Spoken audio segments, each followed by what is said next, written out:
truth is that Julian Assange's case, amongst many other things, demonstrates the general alliance between nations and political parties.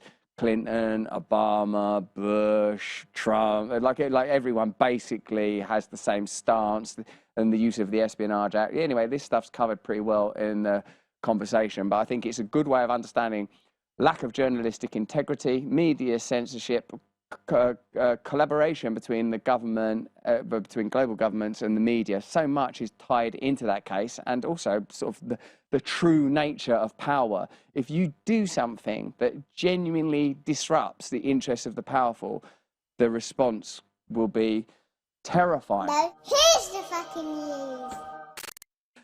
Michael Bolton solves cost of living crisis by singing hemorrhoids out of his own bottom.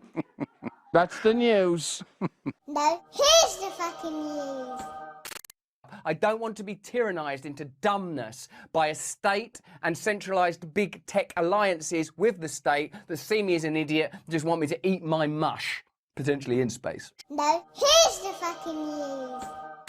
Myself, I would prefer a diplomatic solution. I would prefer an end to all suffering through war. I pray that we are at the point in our personal and social evolution where we are beyond that kind of unnecessary, pointless conflict that only benefits elite institutions and establishment figures and ultimately causes more and more suffering. Well, that's just what I think. Why don't you let me know right now what you think in the chat, and I'll respond to your comments. You lunatics, you beautiful, beautiful awakening lunatics.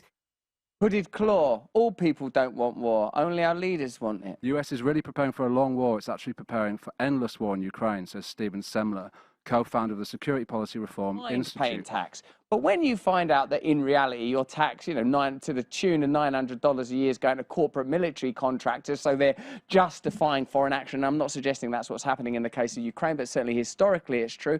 Then it's not so easy to lean into the idea of nation. And it starts to seem that the notion of nation is a panacea used to seduce and distract us, used to control us. It makes no difference whether you're talking about Assange and the refusal to pardon him from subsequent administrations, or the way that you're taxed, or the wars that go on, or the Iraqi kids that die. You mincing up to him and his feelings. Hey!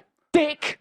Listen, I'm pretty pissed off about what you've done in Iraq and with Halliburton. I'll kick you in the bloody shins, you carry on like that. You better get the fuck out of here, you little man bitch.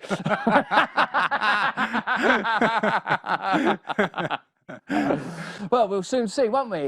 Yeah. We bring about a global revolution. Come on, Dick. They'll have egg all over their face when we form autonomous communities and a confederacy of unified people that ain't bothered about cultural differences, that are determined to face the elites, that are willing to fight power and corruption wherever we find it. Then Dick Cheney will be sorry he called me a man bitch in my imagination.